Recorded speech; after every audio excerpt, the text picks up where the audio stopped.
Donc, bienvenue à tous à cette nouvelle édition des ateliers ArcTech IDE. Donc, je le rappelle, lors de ces ateliers, on se focalise sur un sujet précis, donc que ce soit une localisation tumorale, un type de traitement ou même une spécialité oncologique. Et le but étant de pouvoir approfondir les connaissances médicales des acteurs de la recherche clinique, donc vous, chers spectateurs. Aujourd'hui, l'atelier va se focaliser sur les cancers urothéliaux, notamment les particularités liées à cette localisation, les traitements qui peuvent être favorisés ou encore les innovations récentes grâce aux études de recherche clinique. Donc pour répondre à toutes ces questions et pour nous présenter ce sujet très intéressant, nous accueillons le docteur Laetitia Augusto, qui est oncologue médicale au centre Henri Becquerel à Rouen.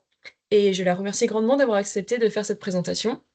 Donc juste quelques petites informations avant de pouvoir lui passer la main et débuter. Donc cet atelier sera enregistré, donc si vous devez partir en plein milieu, ne vous inquiétez pas, tout sera enregistré et on vous enverra le lien du replay.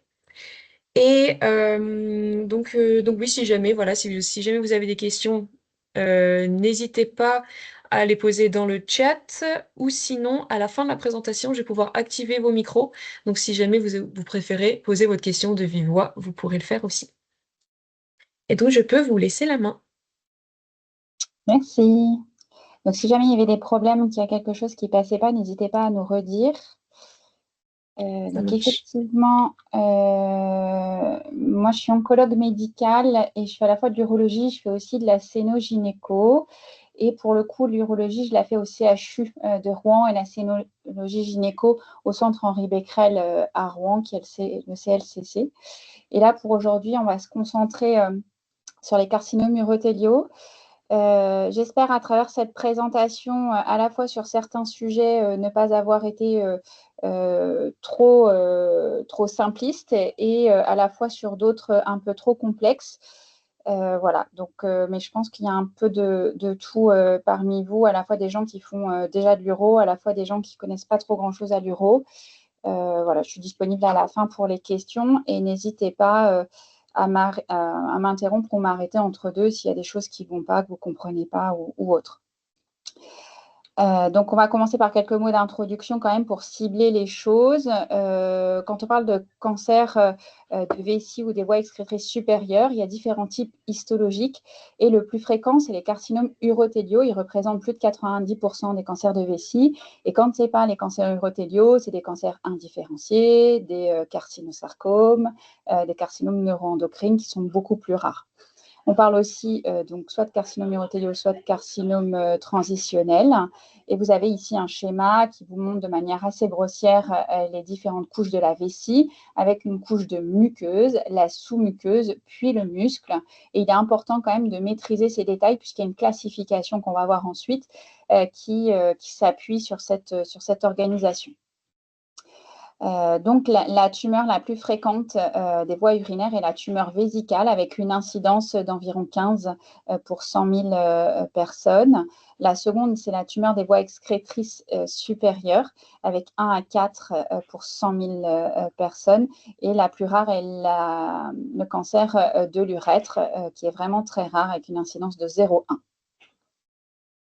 Pour ce qui est de quelques mots d'épidémiologie, si on prend en France, donc c'est des chiffres qui commencent à dater, c'était 2018, mais on a peu de données vraiment actualisées plus récentes. En gros, il y a 26 000 nouveaux cas et dont 13 000 cancers de vessie infiltrants. On verra ensuite qu'on différencie l'infiltrant du non-infiltrant.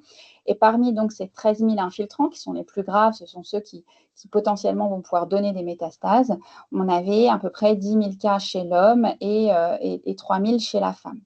C'est les tumeurs de vessie, c'est le 4e cancer en termes d'incidence et il est au 7e rang des décès, tout cancer confondu. Et si on prend uniquement les cancers urologiques, c'est le 2e plus fréquent après le cancer de la prostate chez l'homme.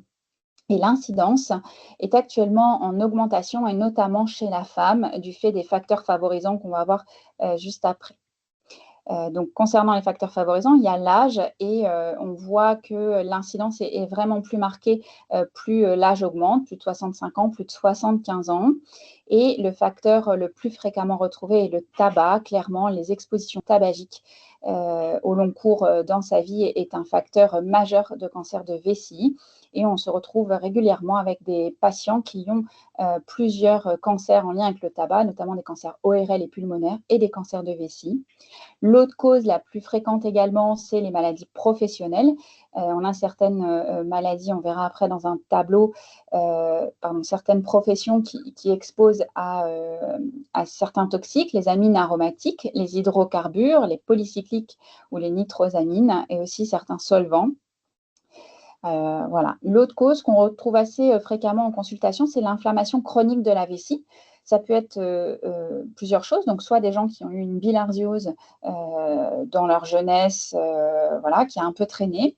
Les patients qui s'auto-sondent, c'est par exemple des patients tétraplégiques qui n'ont pas la continence et dont il faut qu'ils fassent des autosondages plusieurs fois par jour. Et donc, ça crée une irritation chronique de la vessie et qui favorise la survenue de tumeurs vésicales ou les sondages vésicales à demeure.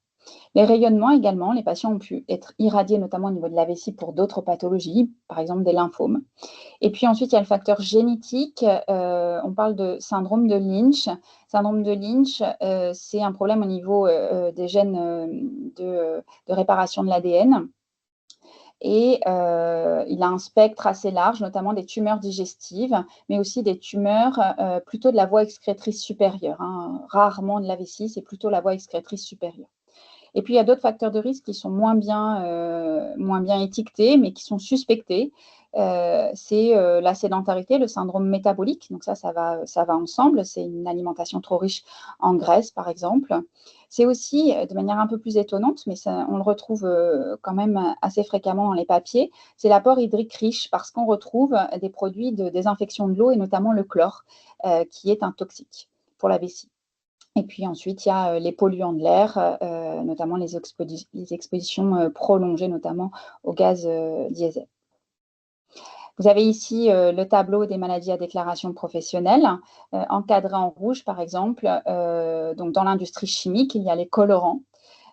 Pour les gens qui travaillent dans les colorants avec la fabrication d'encre ou de peinture, ça, c'est les amines aromatiques notamment. Aussi dans l'imprimerie, le textile. Voilà. Il y a aussi les travaux de fabrication d'élastomères.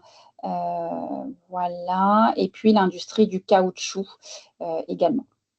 Donc ça, quand vous avez un doute sur une exposition professionnelle, nous, on envoie les patients voir des médecins spécialisés qui font toute une enquête sur les pratiques professionnelles qu'ils ont eues et voir si c'est imputable ou pas. Alors, souvent, ce n'est pas si simple parce que les gens fument en parallèle et donc faire la part des choses, ce n'est pas toujours évident, mais ça, c'est aux médecins de maladies professionnelles d'établir la situation. Donc voilà pour ces petits mots d'introduction. Maintenant, on va voir comment on fait le diagnostic d'un cancer de vessie. La première chose à faire, donc souvent, comme symptômes cliniques, ils ont souvent une hématurie. Ça peut être l'un des symptômes. Et la première chose à faire, ça va être une analyse d'urine. Et l'analyse d'urine particulière, qui est la cytologie urinaire. Le but est de regarder les cellules au niveau de l'urine et de voir si elles ont des atypies, des formes bizarres. On va également aller regarder ce qui se passe au niveau de la vessie par une cystoscopie. Alors, elle peut être souple ou rigide. Les deux sont pratiqués. Ça dépend un peu si on est en consultation ou si on fait ça plutôt au bloc opératoire. Chez les hommes, c'est plus facile de faire du souple, mais il est possible aussi de faire du rigide. Vous avez ici les photos qui représentent un petit peu l'activité. Et quel va être le but de cette cytoscopie? Ça va être de faire la cartographie des lésions, voir s'il y en a 1, 2, 10, voir où elles sont localisées. Ça permet aussi de voir si la lésion est plane, pédiculée, infiltrante, si elle est hémorragique. Ça permet de voir sa taille. Et au cours de ce geste, on va également faire une cytologie in situ. Donc, ça veut dire qu'on va prélever de la vessie vraiment on va prélever de l'urine vraiment au niveau de la vessie pour analyser la présence de cellules atypiques ou non. Une fois qu'on va avoir réalisé ça, et qu'on a identifié une lésion au niveau de la vessie, on va faire une RTUV, donc une résection transurétrale de vessie, qui va avoir deux buts, à la fois diagnostique, puisque c'est l'analyse anatomopathologique qui va nous permettre de dire quel type d'anomalie on voit, quel est son grade, et comment on la classe, est-ce qu'elle est infiltrante ou non infiltrante. Et puis, elle va avoir un but thérapeutique, puisque le principal traitement des tumeurs de vessie qui n'infiltrent pas le muscle, donc les moins graves, entre guillemets, ça va être de les réséquer de manière plus ou moins itérative. Et puis, on fera un bilan d'imagerie un peu plus extensif avec une échographie de l'appareil urinaire et un uroscanner. L'uroscanner, c'est un scanner, mais avec l'injection de produits de contraste à un temps tardif qui nous permet de bien voir l'excrétion au niveau des voies excrétrices supérieures et de la vessie. Donc, concernant justement la classification, je vous ai parlé tout à l'heure qu'il était important de savoir s'il y avait une effraction de la musculeuse ou non. Donc, on va parler principalement de deux classes, des tumeurs de vessie non infiltrant le muscle et des tumeurs de vessie infiltrant le muscle. Il y a la classification TNM que vous allez voir juste après.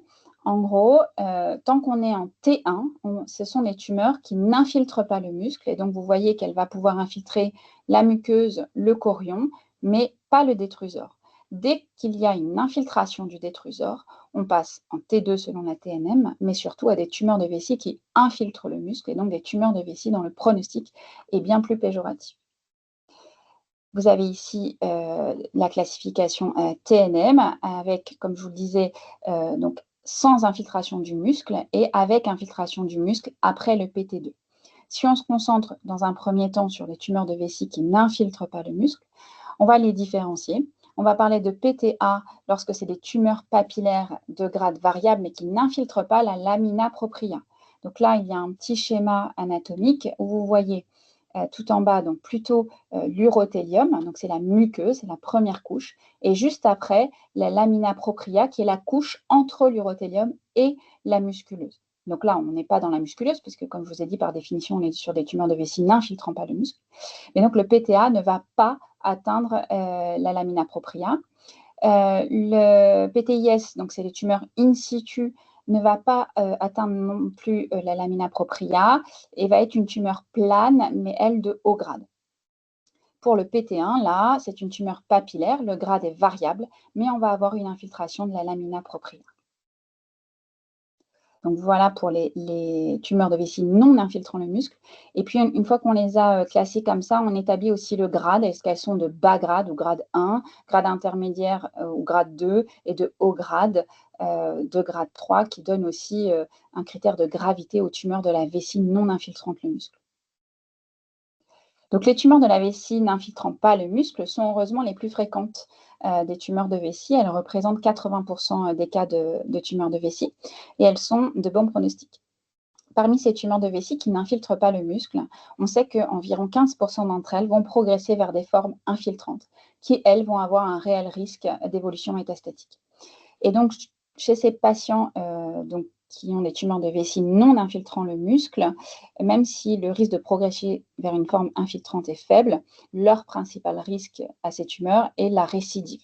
Donc, c'est pour ça qu'il va falloir les surveiller et bien réséquer de manière itérative pour éviter que lors des récidives, ça ne se transforme en forme infiltrante. Maintenant, pour parler des traitements des tumeurs de vessie non infiltrant le muscle, le traitement de base, c'est la RTUV, donc la résection transurétrale de vessie dont on a parlé tout à l'heure, qui peut se faire en consultation ou au bloc, plutôt au bloc quand c'est vraiment des résections. Et puis, je vais vous le détailler après, mais on va parler d'IPOP, qui sont des instillations précoces post-opératoires, des instillations de chimiothérapie, donc c'est un peu le même principe, mais ce n'est pas en post-opératoire immédiat, c'est quelques temps après. Et puis la BCG-thérapie, qui est plus courant et dont vous entendez plus parler, avec une phase d'induction et une phase d'entretien.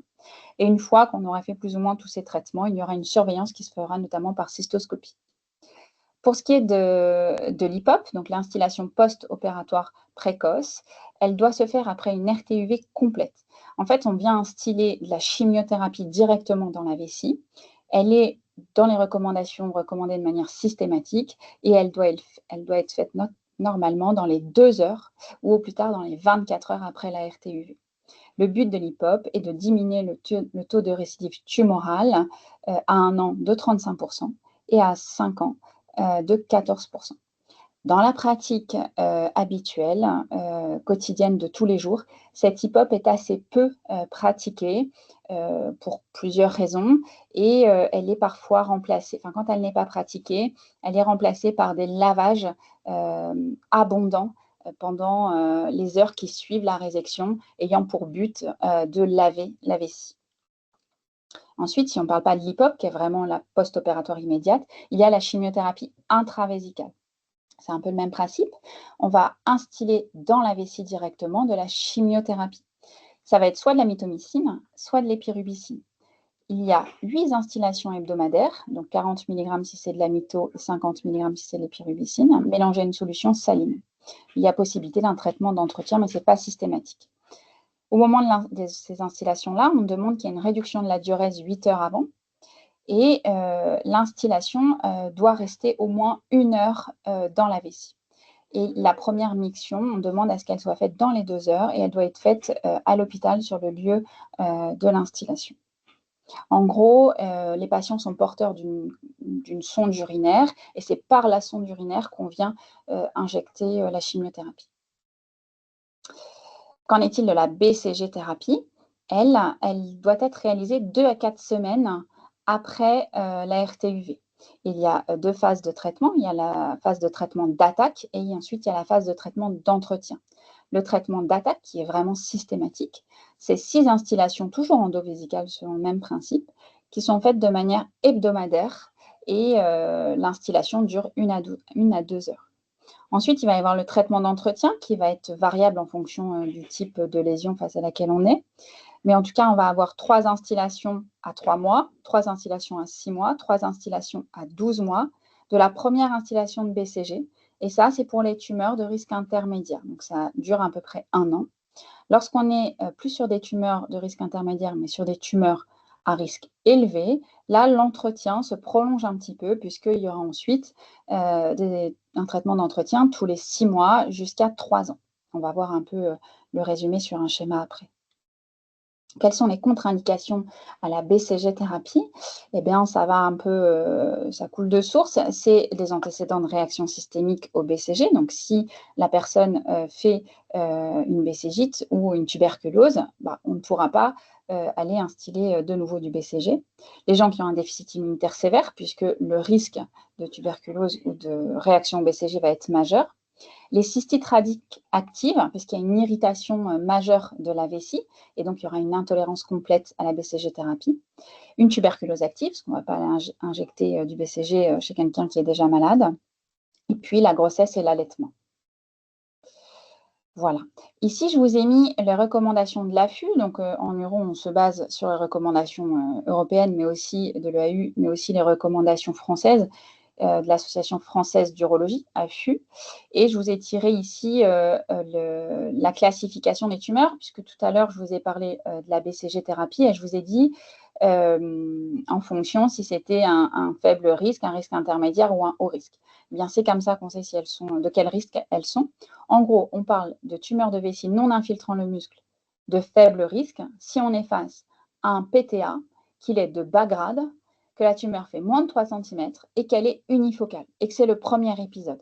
Là, on parle de faible risque et le seul traitement après la RTUV qui peut être proposé, c'est l'HIPOP, donc l'instillation post-opératoire précoce. Si par contre, on est face à une tumeur de vessie non infiltrant le muscle de grade intermédiaire, là, qu'est-ce que le grade intermédiaire? C'est toute lésion PTA, toujours de bas grade, et qui n'a pas les critères de haut risque, on va voir ensuite. Donc souvent, c'est les récidives de bas grade. Là, sur les risques intermédiaires, la proposition va être de faire les instillations de chimio endovésicales. Et s'il y a un échec, que ça ne marche pas, là sera proposée une BCG-thérapie. Ensuite, pour les plus hauts risques, donc haut risque et très haut risque, je vous détaille seulement le haut risque, ce sont les tumeurs PT1 de haut grade et ou avec présence de tumeurs, enfin de lésions in situ. Et là, si on est face à du haut risque, il y a une indication formelle à faire une BCG-thérapie d'attaque et d'induction pendant 3 ans. Suite à tout ça, donc un coup qu'on aura traité nos tumeurs de vessie non infiltrant le muscle, il va y avoir une phase de surveillance qui est vraiment tout aussi importante que la RTUV, puisque comme je vous ai dit au tout début, il y a un risque majeur de plus de 50% de récidive. Et donc la surveillance va s'établir par cytologie urinaire et cystoscopie à des rythmes variables. Donc les urologues suivent les recommandations de l'AFU. Et voilà, donc en fonction de si c'est un faible risque, la fréquence est moindre que si on est face à un haut risque. Et on se cale sur ces recommandations pour établir la surveillance. Voilà pour la partie non infiltrant le muscle. Maintenant, on va parler des tumeurs de vessie qui infiltrent le muscle, donc celles qui sont de plus mauvais pronostic puisqu'elles ont un risque d'évolution métastatique. Et le traitement va être différent. Dès qu'on est sur une tumeur de vessie qui infiltre le muscle, donc dès qu'on est sur un PT2, le traitement va être la chirurgie radicale. Et donc, c'est une cystectomie totale avec un curage ganglionnaire associé. Ça, c'est le traitement de base. Et ensuite, on va y associer plus ou moins d'autres traitements, donc une chimiothérapie néoadjuvante, une chimiothérapie adjuvante et ou une immunothérapie adjuvante. On va voir pourquoi et dans quelle situation on fait tel ou tel traitement. Et si on ne fait pas ce traitement de chirurgie plus ou moins accompagné d'autres traitements, il y a une option, c'est le traitement trimodal. Le traitement trimodal, on va le voir aussi après. Il doit être réservé vraiment à certains critères et il ne peut pas être proposé à tout le monde. Donc, quand est-ce qu'on fait une chimiothérapie néoadjuvante? En fait, c'est facile. Tout patient qui doit avoir une cystectomie totale doit se voir proposer une chimiothérapie néoadjuvante, sauf contre-indication. Donc, il faut juste qu'on sache les contre-indications. Clairement, dès qu'on a plus de 72, 75 ans, en général, on ne fait pas de chimiothérapie néoadjuvante. La chimiothérapie néoadjuvante, ça va être une chimiothérapie à base de sel de platine, et on va le voir après, soit du cisplatine Gemzar, soit du MVAC. Et donc, les contre-indications, ça va être en gros les contre-indications de la chimiothérapie. Donc, ce sont des platines, donc il y a un risque d'hypoacousie. Donc, les gens qui ont déjà une hypoacousie sévère, on ne peut pas le faire. Il y a une hyperhydratation qui accompagne le cisplatine, donc les gens qui sont en insuffisance cardiaque, on ne peut pas le faire. Les gens qui ont une neuropathie périphérique, par exemple des gens qui sont diabétiques, on ne peut pas le faire parce que le platine est responsable d'une neuropathie périphérique. Et puis, les platines sont néphrotoxiques, c'est leur principal effet secondaire. Donc, les gens qui n'ont pas une bonne fonction rénale et qui n'ont pas une clairance supérieure à 60 sont contre-indiqués à cette chimiothérapie-là. Et il faut être en bon état général et avoir un âge qui le permet. L'âge, c'est plutôt pour les comorbidités et le risque d'insuffisance cardiaque. Voilà. Donc, comme je vous disais, la chimiothérapie néoadjuvante, c'est une chimiothérapie à base de platine et notamment de cisplatine. Et on a le choix, en théorie, entre deux schémas. Soit on va faire le MVAC dose dense. Je vous ai mis ici le nom des chimiothérapies, mais vous n'avez pas à savoir ça, bien sûr. C'est juste pour illustrer. Le MVAC, il est fait tous les 15 jours. Donc, c'est en théorie 6 cycles. Et si on ne fait pas de MVAC, on fait le cisplatine Gemzar, qui lui est fait tous les 3 semaines. Donc, c'est 4 cycles. Vous avez ici les recommandations toujours de l'AFU qui montrent que chez les patients fit, donc en bon état général, il y a une recommandation forte à faire de la chimiothérapie. Et c'est plutôt le MVAC plutôt que le cisplat Gemzar. Pourquoi? Parce qu'il y a une étude récente qui a d'ailleurs été portée par le professeur Pfister, qui est urologue au CHU de Rouen, qui est l'étude VESPER, dont les résultats ont été présentés à l'ASCO il y a 2 ans, et qui montre que lorsqu'on compare chimiothérapie par MVAC dose dense à chimiothérapie par cisplatine Gemzar en néoadjuvant, le MVAC dose dense fait mieux. Il fait mieux en survie sans progression à 3 ans, on gagne 10% de survie sans progression, et il fait mieux en survie globale à 5 ans, où on gagne également 10%, et ce de manière significative. Le taux de contrôle local était également supérieur dans le bras MVAC dose dense. Pour ce qui est de la PCR, donc le taux de réponse complète lorsqu'on analyse la pièce opératoire, il n'y avait pas de différence significative entre les deux groupes, mais une tendance à avoir un meilleur taux de réponse complète sous MVAC que sous cisplatine Gemzar. Alors tout ça, c'est bien entendu la théorie, donc on devrait à tous proposer du MVAC, je ne l'ai pas mis, mais je vais vous le dire à l'oral, du MVAC dose dense, mais Pourquoi il y a certaines limites? C'est parce que le MVAC dose dense, il est beaucoup plus toxique que le cisplatine Gemzar. Il est plus difficilement toléré par les patients sur le plan général, avec des anorexies, des pertes de poids, mais aussi sur le plan hématologique. Et donc, on a montré que oui, le MVAC fait mieux que le cisplatine Gemzar, mais sous réserve qu'on ait fait au moins 4 cycles de MVAC dose dense. Si on se lance dans du MVAC dose dense et qu'en fait, au bout de 3 cycles, on arrête, on aura perdu le bénéfice au MVAC dose dense. Donc, chez les patients un peu fragiles, mieux vaut faire du cisplatine Gemzar, mais aller jusqu'au bout du cycle de traitement néoadjuvant que de commencer à une vague dose dense qui va mal se passer et dont on ne tirera pas le bénéfice.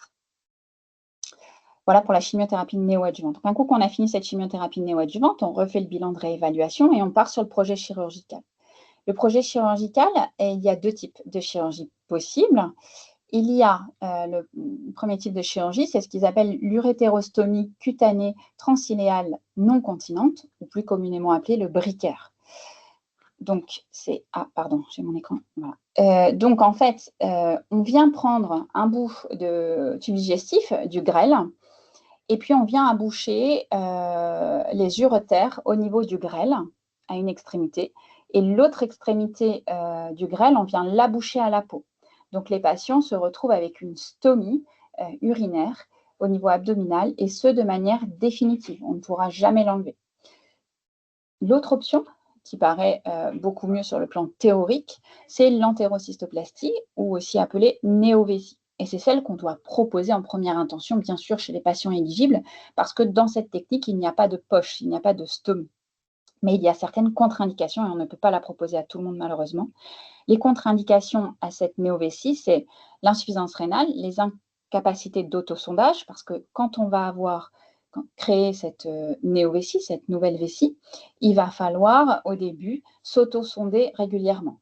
Donc, la personne de 75 ans ou 80 ans qui ne comprend pas bien les choses ne va pas pouvoir faire ça. Par ailleurs, s'il y a un envahissement de l'urètre, on ne peut pas. S'il y a une sténose urétrale, on ne pourra pas non plus. S'il y a une insuffisance sphinctérienne, ça n'a pas de sens non plus, puisqu'il va y avoir une incontinence majeure derrière. Les antécédents de radiothérapie pelvienne sont également une contre-indication, et l'espérance de vie aussi. Pour ce qui est des MICI, les MICI, c'est les maladies intestinales digestives comme la rectocolite hémorragique ou le Crohn, sont une contre-indication, puisque comment on va fabriquer cette néovéssie? On va prendre un bout de grêle et qu'on va transformer en vessie. Donc, on le découpe, il y a différents montages chirurgicaux possibles, mais en gros, on ouvre le grêle, on le découpe et on recrée une poche. Si on est sur du tube digestif malade, sur une maladie inflammatoire, on ne peut pas, donc c'est pour ça que c'est une contre-indication. Donc, on privilégie la néovéssie, mais il faut que ce soit sur des gens observants et qui sont capables de faire la rééducation qui suit cette chirurgie, et ce n'est pas toujours le cas. Donc, ça dépend un peu de la population opérée. Donc, un coup qu'on a fait ça, eh bien, ce n'est pas terminé, parce qu'il y a un risque majeur de récidive des tumeurs de vessie non infiltrant le muscle, infiltrant le muscle, excusez-moi, qui est presque de l'ordre de 50%. Donc, ça veut dire que nos patients qui ont une tumeur de vessie infiltrante le muscle, qu'on opère, ont quand même un risque de 50% de récidive. Et comment on limite ce risque de récidive? C'est à la fois la chimiothérapie néoadjuvante, mais c'est aussi les traitements adjuvants. Il y a 2 types de traitements adjuvants maintenant. C'est soit la chimiothérapie, soit l'immunothérapie. En gros, la chimiothérapie adjuvante, elle va être recommandée pour tous les patients s'ils n'ont pas eu de chimio néoadjuvante, et pour les tumeurs à haut risque de récidive. Donc, c'est les PT3, PT4, donc les grosses tumeurs, ou s'il y a une atteinte ganglionnaire. La chimio, c'est un peu la même qu'en chimiothérapie néoadjuvante. C'est une polychimiothérapie basée sur des sels de platine. Et les études ont montré un gain assez modeste, puisque le fait de réaliser une chimiothérapie adjuvante à une chirurgie de vessie permet de gagner 6% de survie globale à 5 ans. Qu'en est-il de l'immunothérapie? Donc, l'immunothérapie, on l'a depuis assez peu de temps. Je dirais en accès précoce, ça doit faire 2 ans, 2 ans et demi. Et on ne peut pas la proposer non plus à tout le monde. Ne sont éligibles que les patients qui expriment un score TPS, donc c'est basé sur le PDL1, supérieur à 1%, analyse qui est faite sur la pièce opératoire de cystectomie. Et donc, s'il y a un TPS supérieur à 1%, on va pouvoir le proposer à certains patients. Donc, si les patients ont reçu une chimiothérapie néoadjuvante eh bien, c'est les patients qui auront un résidu tumoral sur la pièce opératoire marqué T2, T4 ou atteinte N+. Et si les patients n'ont pas reçu de chimiothérapie néoadjuvante, ça sera les T3, T4 ou N+. Comment se déroule cette immunothérapie adjuvante? C'est du nivolumab, une injection toutes les 2 semaines ou une injection par mois et pour un total d'1 an. Comment on choisit entre est-ce qu'on fait de l'immunothérapie adjuvante, est-ce qu'on fait de la chimiothérapie adjuvante? Alors on ne peut pas faire les deux, c'est l'un ou l'autre. Eh bien, quand il y a eu de la chimiothérapie néoadjuvante, on ne peut pas refaire de la chimiothérapie adjuvante. Donc là, sera préférentiellement proposé l'immunothérapie adjuvante si on rentre dans les critères. Donc le TPS supérieur à 1% et un YPT2, T4 ou un N+. Si par contre on a eu de la chimiothérapie je ne sais plus ce que je dis, mais en gros, si on a fait chimiothérapie néoadjuvante, on ne peut que faire de l'immunothérapie. Si on n'a pas fait de chimiothérapie néoadjuvante, on peut faire soit immuno, soit chimio. Et là, quand on a le choix dans les deux populations, il vaut mieux faire chimio si le patient est éligible. À indication égale, on privilégie la chimiothérapie et c'est ce que vous montrent ces recommandations. Voilà, donc ça, c'est pour chirurgie et plus ou moins traitement systémique. Si on ne choisit pas cette option, il peut être proposé le traitement trimodal et on doit proposer à nos patients qui répondent aux critères cette possibilité de traitement trimodal. À qui on peut le proposer? Eh bien, c'est des patients qui ont des tumeurs de vessie infiltrant le muscle, T2 ou T3. On ne peut pas aller jusqu'au T4, parce que T4, c'est que ça envahit la vessie et que ça dépasse la vessie, donc le risque de dissémination métastatique est trop important. Il faut qu'il y ait une RT-UV complète macroscopiquement, donc c'est qu'on ne voit plus rien après la RT-UV.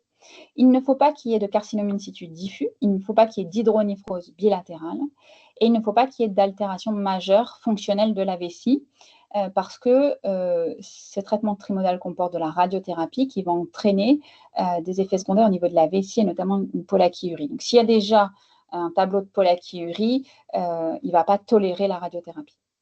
Et il faut que ce soit des patients qui soient très observants et qui derrière acceptent un suivi rigoureux puisqu'il y a un risque de cystectomie, enfin en gros il y a un risque de récidive significatif et donc de cystectomie de rattrapage important.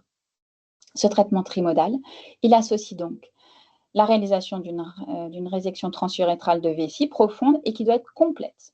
Et ensuite, on va faire une radiochimiothérapie, donc radiothérapie de vessie, une chimiothérapie qui va être radiosensibilisante, c'est pour augmenter l'efficacité des rayons. Et cette chimio, c'est soit du 5-FU-mitomycine, soit du cisplatine.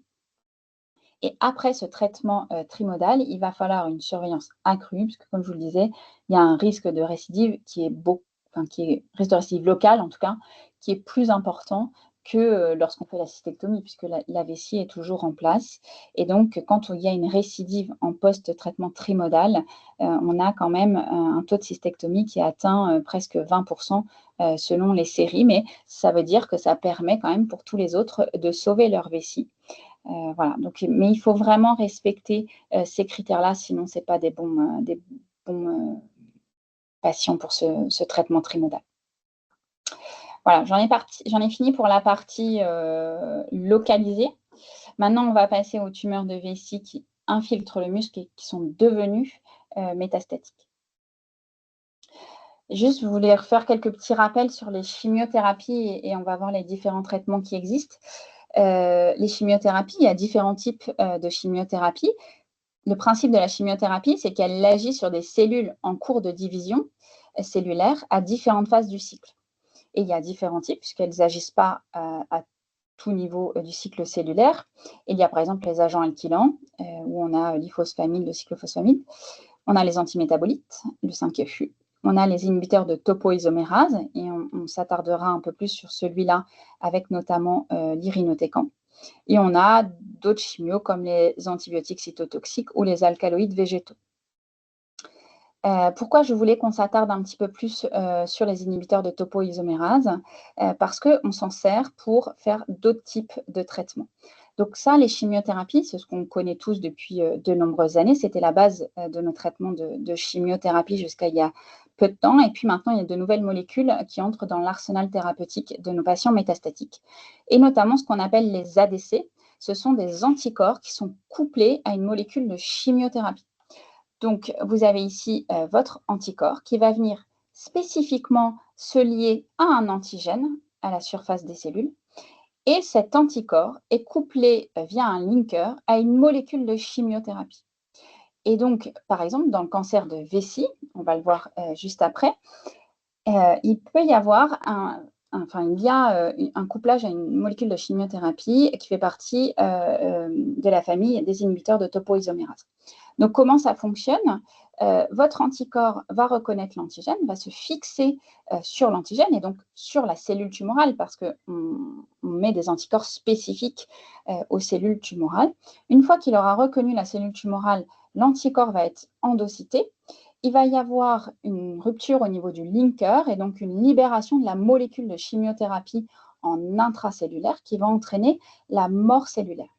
De plus, il va y avoir quand même une libération d'un peu de chimiothérapie au pourtour de cette cellule tumorale qui a été ciblée, qui va permettre aussi de jouer sur les cellules tumorales qui n'exprimeraient pas l'antigène qui était ciblé. Vous avez ici l'exemple plus précis pour le cancer de vessie. On va en parler pas mal parce que c'est le médicament à la mode dans le cancer de vessie en ce moment, c'est l'enfortumab vedotin. L'enfortumab vedotin, c'est un ADC. L'anticorps va venir cibler la nectine 4. Et la nectine 4, c'est une molécule, un antigène qu'on retrouve à la surface des cellules urothéliales. Et ici, vous avez le linker couplé à une molécule de chimiothérapie qui est le MMAE et qui va se libérer en intracellulaire. Donc cet enfortumab vedotin, maintenant, il fait partie de notre arsenal thérapeutique et il intervient même en première ligne du cancer de vessie métastatique en association au pembrolizumab qui est une immunothérapie. Si on ne l'a pas utilisé en première ligne, il a l'AMM en deuxième ligne en monothérapie après qu'on ait utilisé une chimiothérapie à base de platine et une immunothérapie. Donc aussi, petit rappel sur les immunothérapies. Donc on a vu les chimiothérapies classiques, les ADC et les immunothérapies qui sont maintenant bien ancrées dans les traitements de vessie. L'immunothérapie, je vous rappelle rapidement, vous avez ici la cellule cancéreuse qui exprime le PDL1 et les lymphocytes qui expriment le PD1. En théorie, hors cancer, il y a une liaison qui se fait et le lymphocyte va avoir son activité de destructeur de cellules cancéreuses.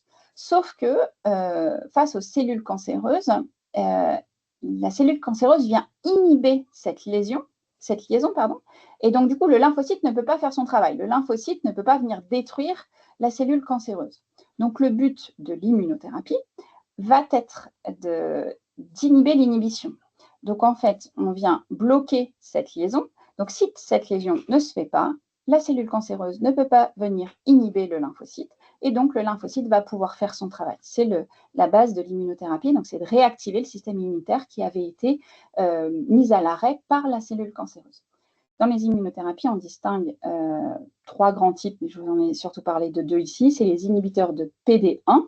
Donc le PD1, c'est ce qu'on retrouve sur les lymphocytes, et c'est notamment le pembrolizumab et le nivolumab. On retrouve le pembrolizumab en première ligne métastatique du cancer de vessie. Et on a aussi les inhibiteurs de PDL1 qui, eux, sont les inhibiteurs du récepteur qui se trouve au niveau de la cellule cancéreuse. Et c'est l'atezolizumab, le durvalumab et l'avelumab. Voilà pour les petits rappels. Pour parler vraiment maintenant des traitements purement du cancer de vessie métastatique en première ligne, eh bien c'est l'enfortumab vedotin, l'ADC dont je vous ai parlé tout à l'heure, antinectine 4, et le pembrolizumab qui est une immunothérapie. Je vous ai remis ici la publication qui a conduit à cette première ligne de cancer de vessie. Ça a été une sacrée révolution. Ça fait 1 an que ça a été présenté à l'ESMO, si je ne me trompe pas. Et donc, avant ça, la première ligne de cancer de vessie métastatique, c'était une bichimiothérapie à base de sel de platine. Donc, on faisait cisplatin-gemzar. Et ça a été comme ça pendant des dizaines d'années. Et puis, depuis l'apparition de l'EV-Pembro, c'est l'EV-Pembro qui a pris sa place, puisque comme vous le voyez, on a doublé la PFS et on a doublé la survie globale. C'est rarissime d'avoir des résultats aussi spectaculaires dans les traitements cancéreux. Pour ce qui est de la toxicité de ce traitement, enfortumab vedotin plus pembrolizumab, eh bien, en plus, il est mieux toléré que la chimiothérapie. Alors, la chimiothérapie, elle a essentiellement une toxicité hématologique avec anémie, neutropénie et puis thrombopénie, qu'on le retrouve un peu quand même avec l'enfortumab vedotin, mais à des taux largement moindres. Par contre, il y a d'autres effets secondaires qui sont propres à l'enfortumab vedotin, que sont la neuropathie périphérique. Clairement, il y en avait plus dans le bras EV-Pembro que par chimiothérapie. Il y a les éruptions cutanées, et ça, c'est un point important, puisque avant d'apparaître en première ligne métastatique, le V-Pembro a été autorisé, non pas le V-Pembro, le V, l'enfortumab vedotin a été autorisé en deuxième ligne. Et il était en accès précoce, et son accès précoce à un moment a été complètement bloqué parce qu'il y a eu 3 décès toxiques en lien avec des éruptions cutanées et notamment des LAIEL. Donc c'est vraiment très important, mais maintenant on est tous très bien formés et on sait que s'il y a une chose à regarder, il n'y en a pas qu'une, mais celle-ci est très importante, c'est de regarder la peau de nos patients, il faut le déshabiller en consultation, et si on surveille et qu'à la moindre éruption, on applique la prise en charge proposée et qu'on arrête le traitement, ça se passe bien et il n'y a pas de décès toxique. Mais il faut vraiment faire attention à ça parce que c'est propre à l'enfortumab vedotin. Il y a aussi plus d'hyperglycémie, donc il faut monitorer la glycémie. Donc en plus d'avoir doublé la survie globale, c'est un médicament qui, lorsqu'on le surveille bien, est mieux toléré pour les patients. Donc voilà les recommandations selon l'AFU. Quand on est face à un carcinome urothélial métastatique, en première ligne, s'il est éligible, on va proposer l'enfortumab vedotin associé au pembrolizumab. Les contre-indications qu'il peut y avoir à ce traitement, c'est comme il y a de l'immunothérapie, les contre-indications d'immunothérapie, c'est les maladies auto-immunes. Donc si vous avez une maladie auto-immune non contrôlée, c'est une contre-indication. Si elle est contrôlée, en discutant en fonction de la maladie auto-immune et en discutant avec les autres spécialistes, parfois on peut quand même proposer, mais si elle est non contrôlée, non. Et l'enfortumab vedotin, par exemple, un diabète complètement déséquilibré et incontrôlé va être une contre-indication à ce traitement. Donc, on fait EV-Pembro à tout le monde, sauf à ceux que je viens de vous citer. Et si on ne peut pas faire EV-Pembro, eh bien, on reprend la ligne qu'on utilisait avant, c'est-à-dire les platines associées au Gemzar, donc soit du cisplatine, soit du carboplatine. Et donc, quand on a fait cette première ligne, quelle deuxième ligne on va proposer? Eh bien, ça dépend de ce qu'on a fait en première ligne. Si en première ligne, on a fait EV-Pembro, eh bien, en deuxième ligne, on fera ce qu'on proposait avant en première ligne, c'est-à-dire le platine associé au Gemzar. Inversement, si on a fait platine Gemzar, on proposera plutôt l'immunothérapie. Alors, je ne rentre pas dans les détails, mais en fait, si on a fait platine Gemzar, maintenant, on a la possibilité de mettre une immunothérapie en entretien. Donc, s'il a progressé sous immunothérapie en entretien, on ne va pas remettre une immunothérapie, ça ne marchera pas. Et on partira sur l'enfortumab vedotin, mais cette fois-ci en monothérapie. Vous voyez également apparaître dans ces recommandations un médicament qui s'appelle l'erdafitinib. L'erdafitinib, c'est un anti-FGFR. Et donc, dans les cancers de vessie métastatiques, il faut à tout prix faire une recherche d'FGFR sur la pièce tumorale et rechercher s'il y a une mutation d'FGFR3 et un transcript de fusion d'FGFR3 ou FGFR2. Et si jamais on retrouve cette mutation ou ce transcrit de fusion, on a une indication à faire un traitement par erdafitinib après platine et immunothérapie. Voilà. Pour les autres recherches de mutations, donc ça, c'est vraiment à faire en routine.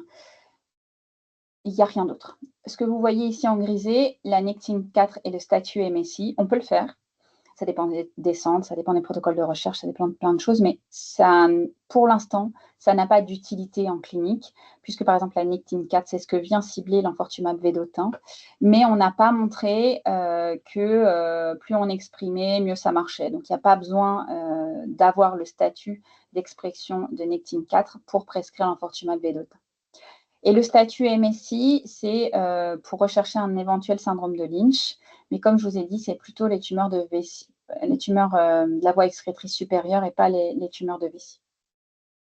Juste quelques petits mots sur l'erdafitinib, qui est toujours en accès précoce, enfin, qui était en accès précoce, là l'accès est bloqué et on attend le remboursement. C'est un traitement PEROS qui est difficile, qui peut être difficile à manier. En tout cas, il faut faire très très attention à la toxicité ophtalmologique et à la phosphatémie. Donc, c'est des toxicités différentes de nos toxicités de chimio qu'on connaissait par le passé.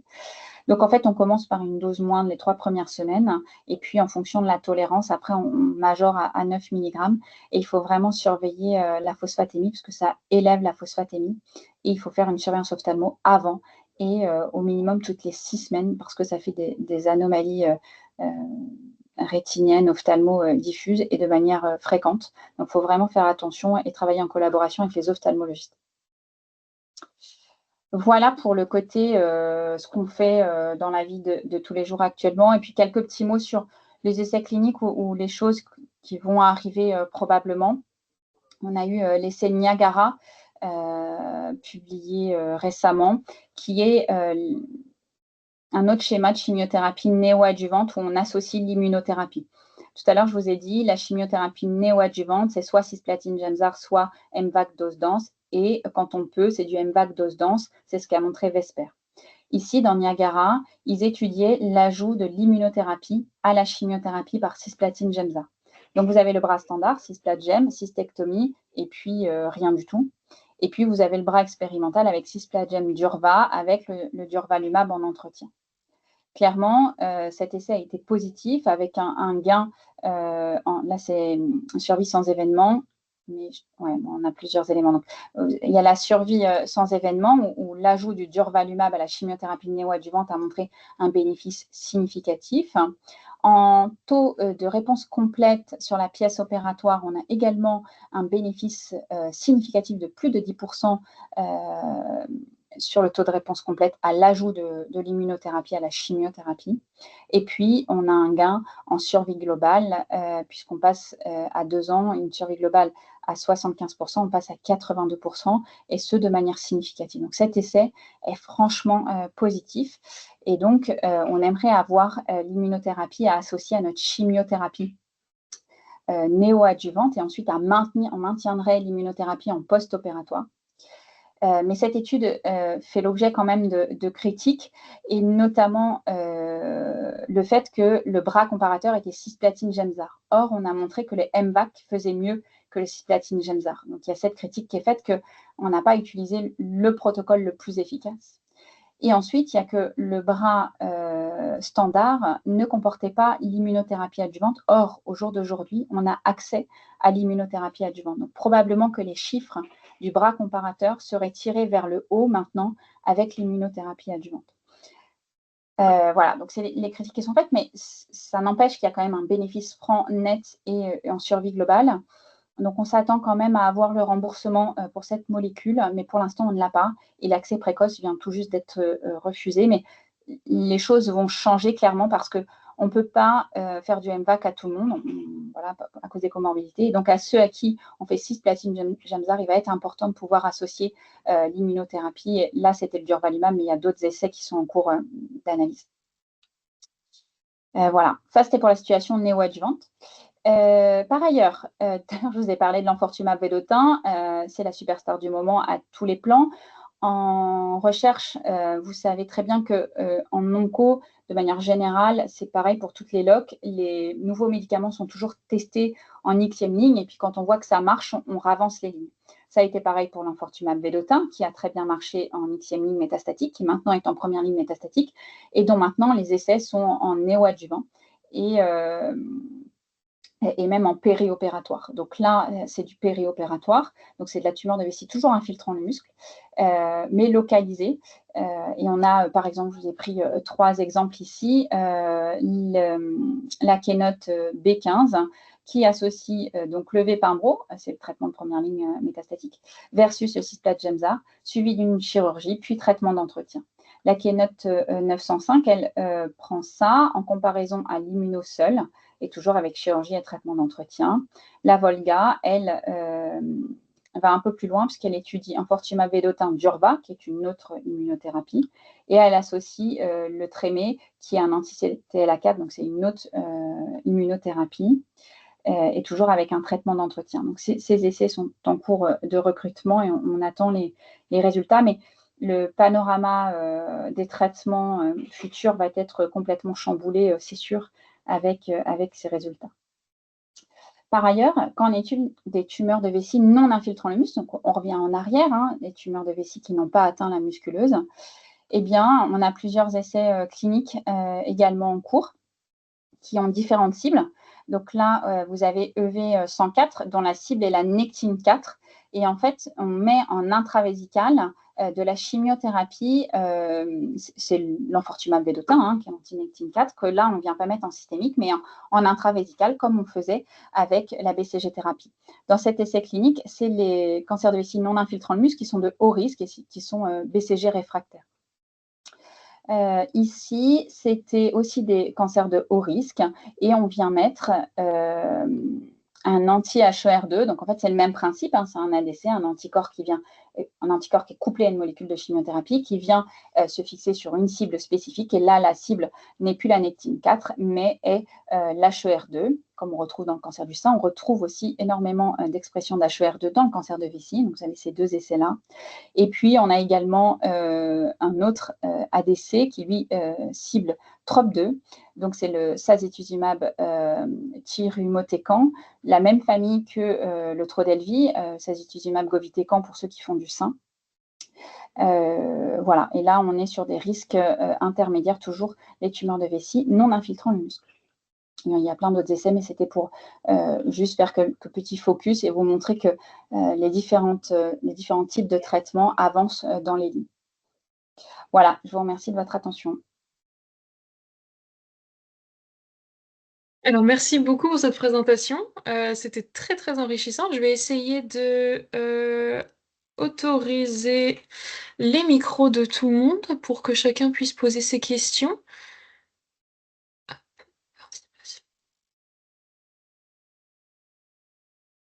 Tac, donc si jamais vous avez des questions, vous pouvez les poser soit à voix haute ou alors dans la conversation.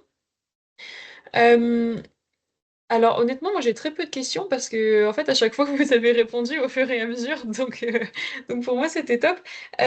Juste une petite question, du coup vous avez dit que le statut c'était FGFR je crois, Oui, qui devrait du coup être systématiquement repéré. oui, Est-ce que le résultat du coup enfin, de cette mutation, est-ce que ça change la prise en charge du patient ou pas du tout? oui. Alors, nous, on ne le fait pas encore. Ça dépend du patient que vous avez face à vous. Le patient qui arrive dans un état général hyper altéré, moi, je ne le fais pas d'emblée parce que, en gros, ce n'est pas de la première ligne, c'est de la deuxième ou troisième ligne. Et donc, on sait qu'il y a 50%, enfin, à l'ère de lever Pimbro, c'est un peu différent. Mais avant, on savait qu'il y avait 50% qui n'atteignaient pas la deuxième ligne. Donc, aller faire une recherche coûteuse pour, une fois sur deux, que ça ne marche pas, on attendait que le patient réponde, qu'il soit en tout cas candidat à ce traitement-là pour le faire. Maintenant, si on est face à un patient jeune, moi maintenant je demande d'emblée chez les patients métastatiques, comme ça j'ai un coup d'avance pour la fois d'après. Mais oui, oui, parce que si jamais il y a une mutation FGFR, il faut privilégier l'erdafitinib au second traitement de deuxième ligne. D'accord, très bien, merci. N'hésitez pas à poser vos questions. Je vais laisser un petit blanc au cas où.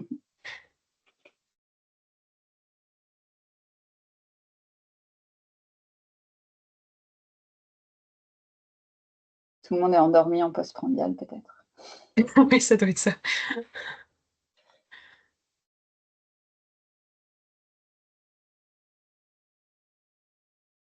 Moi, j'ai pas de Alors, questions, c'était très clair et très complet. Merci beaucoup. Merci.